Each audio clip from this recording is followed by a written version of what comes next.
Hello and welcome to another InventRight TV show. My name is Andrew Krause. I'm one of the two co-founders here at InventRight. Stephen Key is our other co-founder.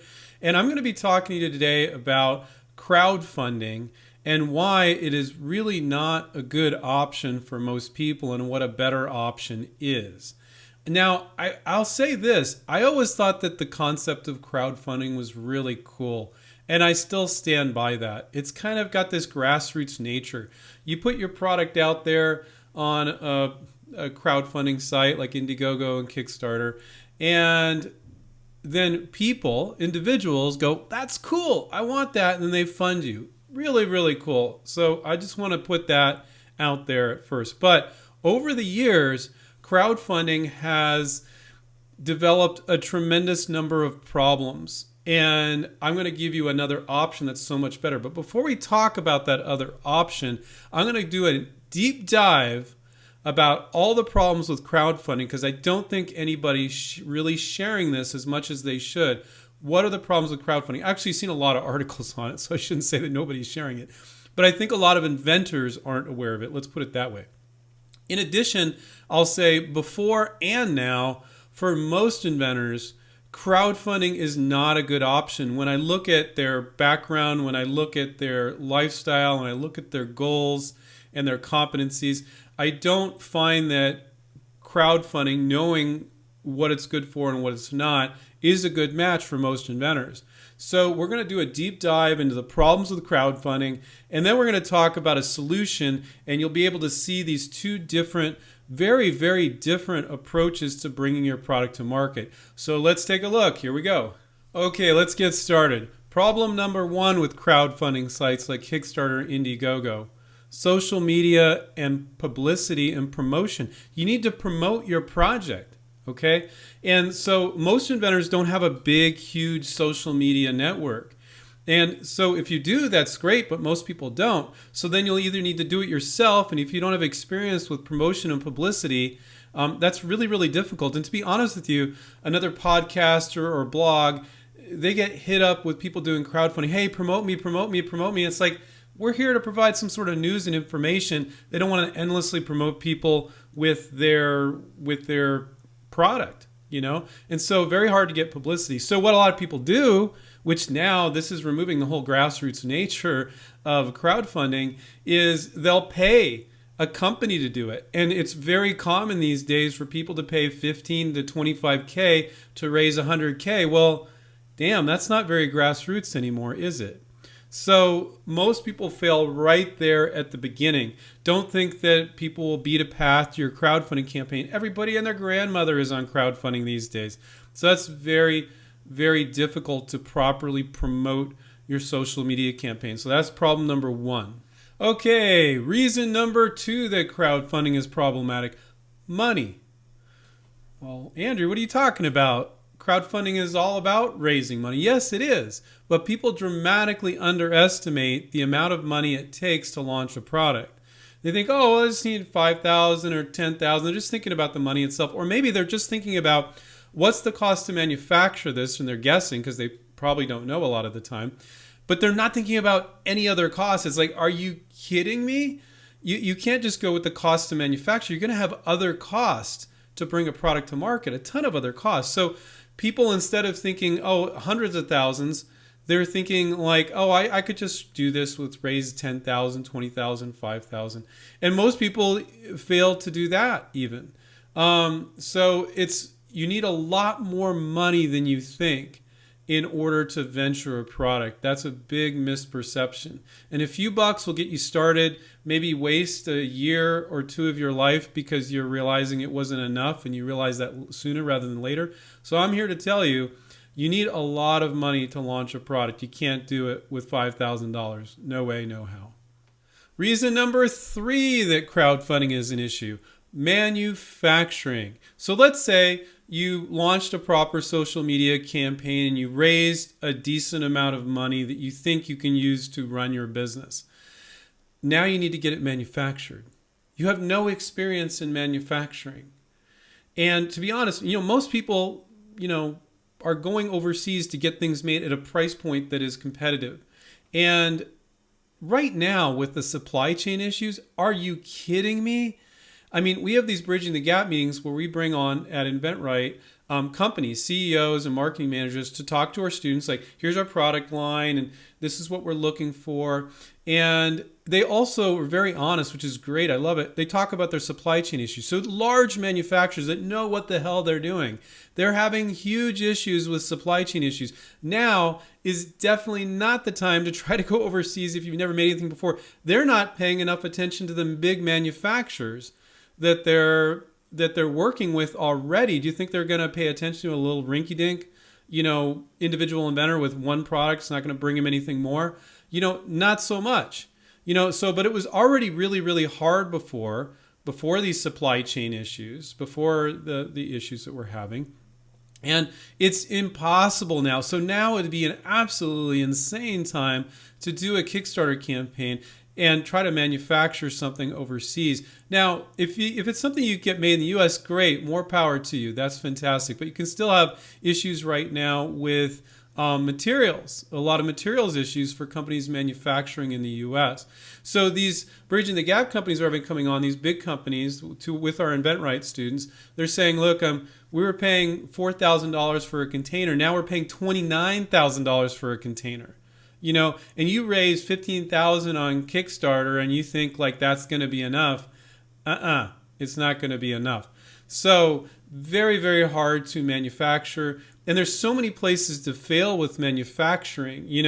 I've so many stories of people having garage fulls of defective product or improperly done product or product in the wrong packaging or all sorts of stuff like that. So that is very, very, very difficult. You should not try to do that yourself. Now you need to hire somebody to be a go-between over there, and then they're going to want more money too. So very, very difficult to manufacture a product overseas or manufacture a product at all, even if you're getting it made here.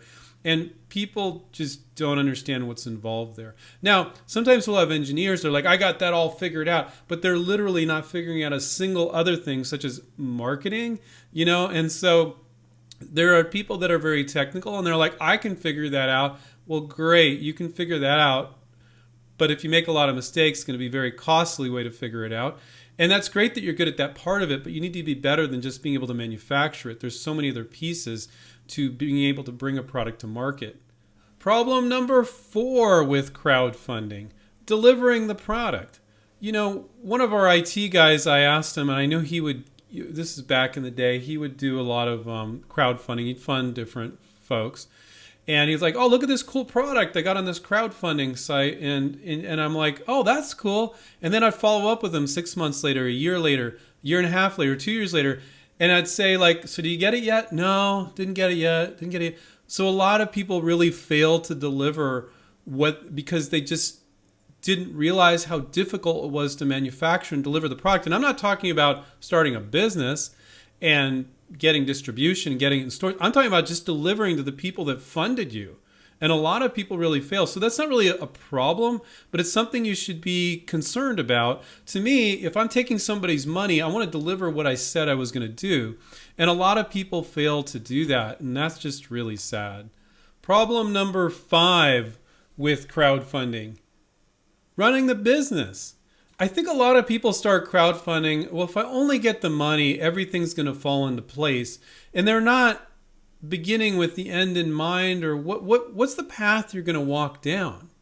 And the path you're going to walk down when you do crowdfunding is, you're trying to get a certain amount of orders and you're trying to raise a certain amount of money so then you can deliver the product to those folks. But then what's the end game after that?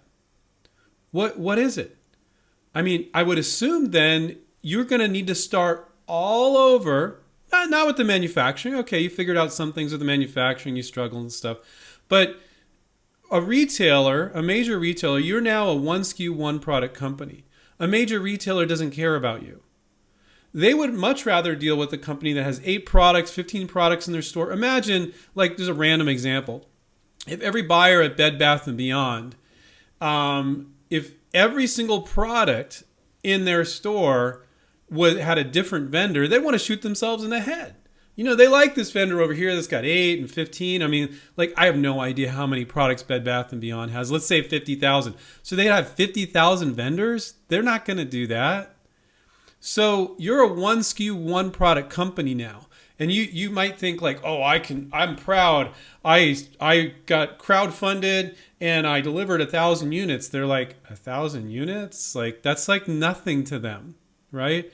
And so don't think that because you went on crowdfunding and you raised a few bucks and you made a few, that the retailers are going to go, oh, here's the doors wide open. They're not going to be impressed with whatever you did most of the time. There are exceptions if you really blew it up. So don't get me wrong. I'm not going to tell you there aren't. But most of the time, you're starting over all over again to try to pound on the doors of retailers to get in there. And you have a money problem again. You spent all that money to deliver those folks. Now you're back to zero. Now you got zero money again. Now how are you going to raise the money? You're going to go on crowdfunding again? Or are you going to... Is a banker going to give you money? No, bankers don't give you money. You're going to fund it with your credit cards, mortgage your house. What are you going to do to raise the money to run the business? And people get started with crowdfunding not thinking about these things. And they really get themselves into a lot of trouble. And then they might spend years of their time doing this. And then they realize like, oh, I can't get into retailers. It's like, yeah, it's nice that 2,000 people crowdfunded you and you delivered the product to them if you got to that point, which most people don't. You should be proud of that. But what's your end game? Do you want only 2,000 people to enjoy the product, or do you want 200,000 people to enjoy that product every year? And so then it starts to become very disempowering at that point. So if you're going to do crowdfunding, realize all these things. Now, what I'm going to talk about next, I'm going to talk about the solution. Okay, wait a minute. I forgot one thing. And this is a really big one, guys. And I wasn't happy when I started seeing this happen and when I started seeing people writing about it. Big problem with crowdfunding these days is it's public. And so when you put a campaign up on Kickstarter, Indiegogo, and it starts to do well, there are a ton of people getting knocked off. And they're knocking the product off. They're seeing it's doing well on Kickstarter, Indiegogo. And some guy or idiot out there, or gal, or whoever, or company is knocking you off. And they're selling it on Amazon before you even finish your Kickstarter campaign. That really sucks. So that's why I think the public disclosure from intellectual property perspective, getting knocked off perspective, is a huge, huge risk on crowdfunding. So that was one I forgot. So now we are going to jump on and talking about what is the alternative. So the alternative, in one word, is licensing. And that's what myself and my business partner and all of our coaches have been guiding people to do over the last 21 years. So with licensing, you don't need to raise money because the big company you license to is going to provide the money. So are you licensing to a retailer? So it's a bit of a brain fart for people, because when you're thinking about making and selling, I just need to raise money, I'm going to sell this product and sell it to stores. Well, you're not doing it that way when you're licensing. You're going to license to the brands that sell in the stores. They already have the money, they have the workforce, and they have the distribution. So you don't need to raise money. So when you license to them, maybe they have 80 products, 100 products, 500 products. Your product's just one more product in their product line. They get lines of credit with the bank. They have access to unlimited money, most of them, for products that sell well. So if it starts to do well, they can get more money and they can fund it, okay? So you're tapping into that money. It's their money because you're going to license this product, which means to rent or lease the product to them for a royalty per unit, and then they pay you quarterly for your product. So you don't need to raise money. You don't need employees. They already have all the employees: sales, marketing, manufacturing, advertising. So you're just plugging into that machine. And it's a machine already because they have 50 products, 80 products, 500 products, whatever. And they're very good at that. So even though corporate America may not, help creativity for some people in there, that's why they need you. They need your ideas because you're creative. They're very good at the logistics of moving things around. Okay, so when you license to them, your product is with them and you are them. So you're tapping into that expertise. It's not you trying to get your product into retailers when you're a one SKU, one product company, and most retailers don't even want to deal with you because they know you're not going to deliver on time, you're not going to be properly funded, and there's going to be all sorts of issues, okay?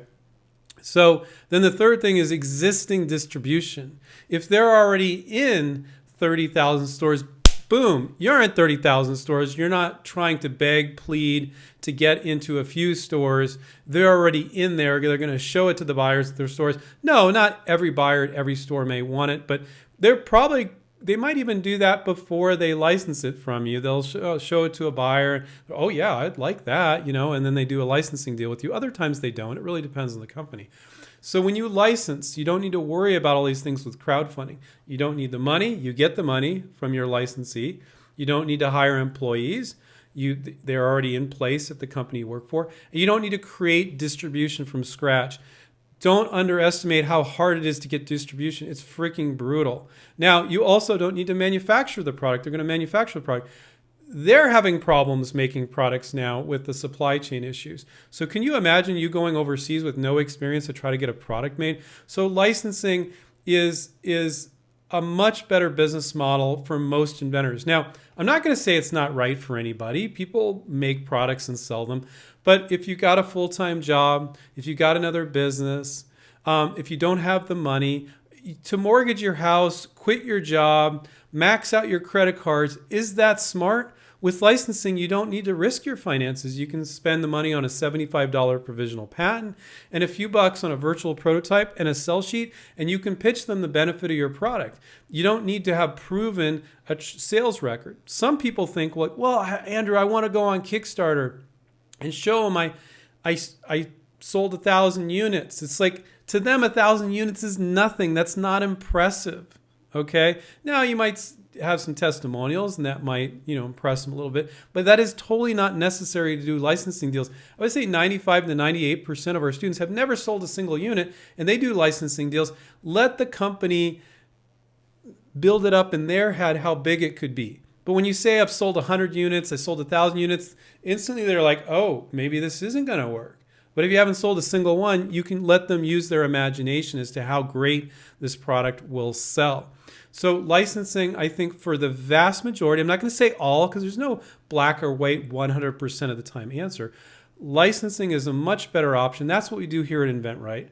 So watch our YouTube videos, get our books. If you want more help, you can go on our website and you can get coaching. We get our students that are, we're coaching or licensing products every week, and get some help.